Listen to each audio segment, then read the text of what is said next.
Oui, avec cette une choc de la presse russe. En tout cas, nous, ça nous a beaucoup choqués.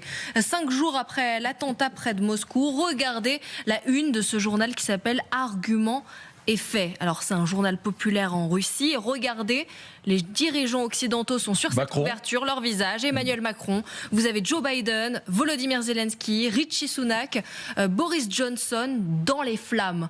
Et qu'est-il écrit en légende? Nous savons qui est derrière les attentats. Et là, vous voyez les visages de ces chefs occidentaux. On va tout de suite retrouver d'abord Jérôme Garraud depuis Moscou. Bonsoir Jérôme, merci d'être avec nous. Alors, c'est vous qui êtes tombé sur cette une dans les kiosques en Russie. Parlez-nous un peu de ce journal. Oui, alors je vous le prends, je vous l'ai gardé. Je vous ai fait quelques images tout à l'heure, donc vous l'avez déjà traduit. Il se traduit assez facilement, argumenti, facti, argument et fait. Et alors, ce qui est écrit à la fin, c'est non seulement nous savons qui est derrière l'attentat de vendredi dernier, mais nous souhaitons qu'ils brûlent en enfer. C'est pour ça qu'il y a ce petit montage où on les voit littéralement se consumer dans les flammes, ces dirigeants européens et américains.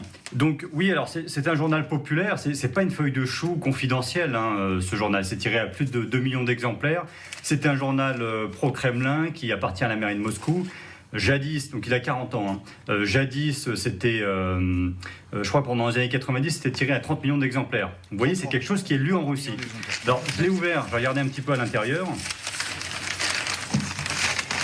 Donc vous avez, je vous montre un petit peu, parce que là, ça, je crois que vous n'êtes pas à l'intérieur.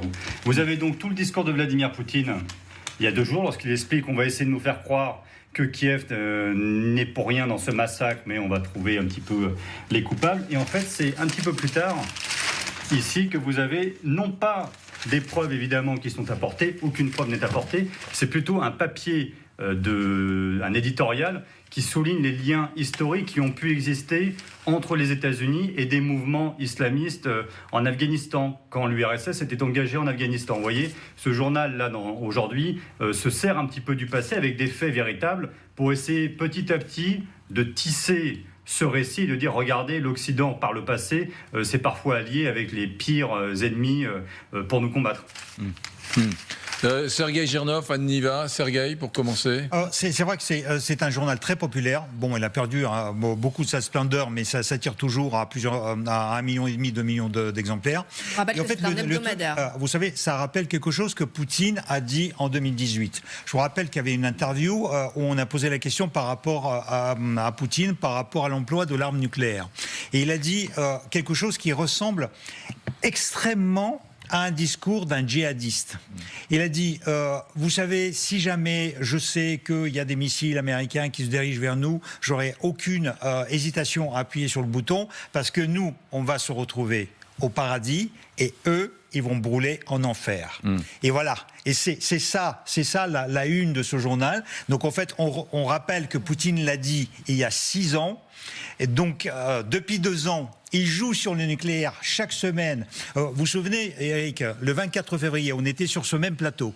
On a commencé à avancer, ne serait-ce que le début de la possibilité d'emploi de l'arme nucléaire tactique. Ça crée un tollé. On nous a dit c'est insupportable, il ne faut jamais employer ce mot-là. 3 jours après, Poutine a convoqué Gerasimov et Shoigu et il a commencé. Et depuis, chaque semaine, si ce n'est pas Poutine, c'est Shoigu. Si ce n'est pas Shoigu, c'est Lavrov, ministre des Affaires étrangères. Il y a toujours... Et sans parler des propagandistes, etc. Et donc, ça participe encore à ce climat de terreur. En fait, vous vous souvenez, Poutine, quand on est arrivé au pouvoir en août 1999, donc avec son ami Patrouchev, ils ont fait, on peut le dire avec beaucoup quand même de sûreté, même si on n'a pas quand même on n'est pas sûr à 100%. Vous allez dire un coup d'État?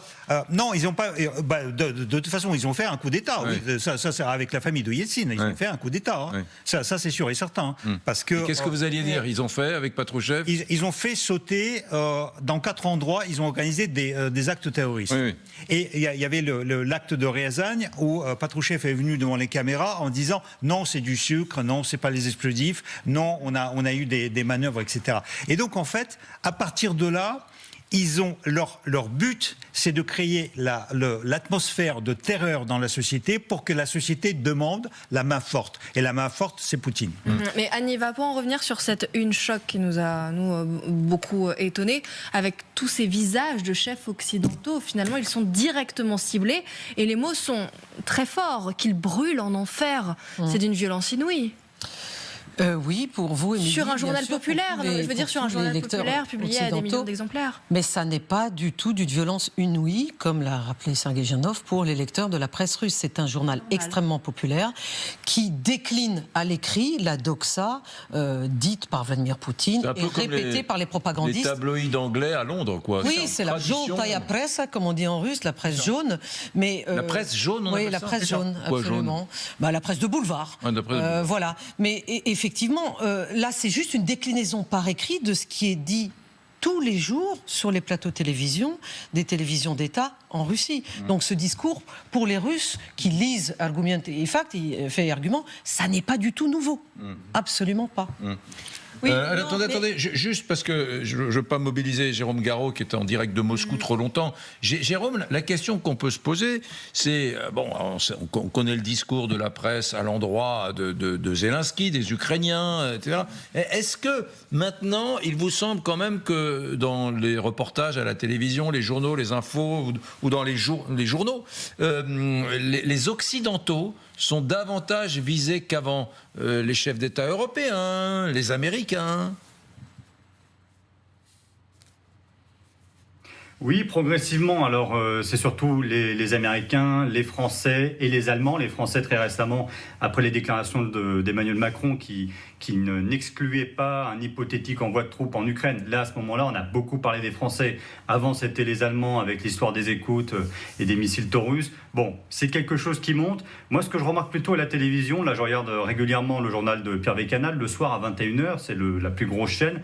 On parle de plus en plus de la guerre, très ouvertement. C'est-à-dire que vraiment tout le début du journal maintenant est consacré aux derniers mouvements, aux opérations en Ukraine, ce qu'on appelle toujours l'opération spéciale. Ce soir, il y avait très tôt dans le journal, très très haut, il y avait un titre sur le 5e char Abrams qui aurait été détruit par l'armée russe. Donc vous voyez, c'est quand même quelque chose d'assez détaillé. Moi, personnellement, en tant que reporter français, quand je suis en Russie, je ne sens pas une grande animosité non plus. Les gens sont plutôt assez passifs. On va pas, quand vous dites que vous êtes français, c'est quand même assez rare. Ça m'arrive. Ça m'est arrivé pendant les élections d'avoir des Russes que j'essaie d'interviewer qui me repoussent en disant « Venez à Odessa les Français, et là on parlera avec vous ». Ou alors « Macron est terrible, on n'a rien à vous dire ». Mais ça reste quand même très rare. Les gens ont même plutôt, franchement, encore une certaine tendresse, je trouve, pour les Français, pour l'histoire de France. Je vous parle de la guerre qui est de plus en plus présente à la télévision. Dans ce journal, dans cette édition du journal, ce qui est intéressant, je voulais ouvrir la page, c'est une interview en longueur de Peskov, donc le porte-parole de Vladimir Poutine du Kremlin, et le titre et le but de l'interview, c'est « Nous sommes en guerre et tout le monde va comprendre ça ». Donc vous voyez, progressivement, on est en train de glisser dans les esprits, dans les médias, de l'opération spéciale à la guerre, mais la guerre qui a été provoquée cette fois par l'Occident. Merci Jérôme Garraud, merci vraiment pour toutes ces précisions, c'est très enrichissant de pouvoir compter sur vous tous les soirs. Belle nuit à vous. Samantha. Oui, donc Argument et Fact, il reprend aussi donc, les propos de Portnikov. C'est le titre du journal, ça. Oui, fait et argument. Oui, donc argument et fait ou pas fait. Vous parlez russe, vous, hein? Vous parlez russe ou? Tout petit peu. Non, mais vous avez vécu en Russie. Je vais pas demander à Sergueï si je parle russe. Vous avez vécu en Russie? Oui.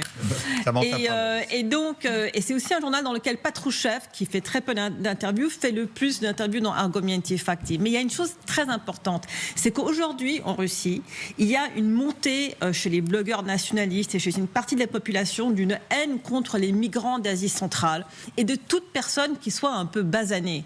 Et là, le problème de Poutine, c'est que si cette haine continue à monter, ça va créer une tension à l'intérieur du pays. Une tension et des tensions sociales qui pourraient même se traduire en violence. Donc il faut absolument maintenant mobiliser la population contre cet ennemi occidental qui est l'origine de cet attentat. Parce que si on commence trop à parler de la thèse de l'État islamique, ça va créer des tensions à l'intérieur de la Russie que Poutine ne peut pas se permettre d'avoir. Il a besoin de ces des gens d'Asie centrale pour aller recruter en Ukraine, parce qu'il y a beaucoup de Tadjiks, par exemple, d'Ouzbeks, qui ne sont pas de citoyenneté russe, qui sont recrutés pour l'armée russe en Ukraine, et on leur propose de la citoyenneté.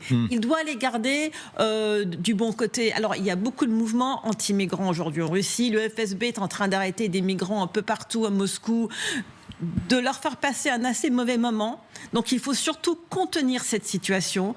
Quoi de mieux que d'avoir les têtes de ces horribles dirigeants occidentaux à la une du journal.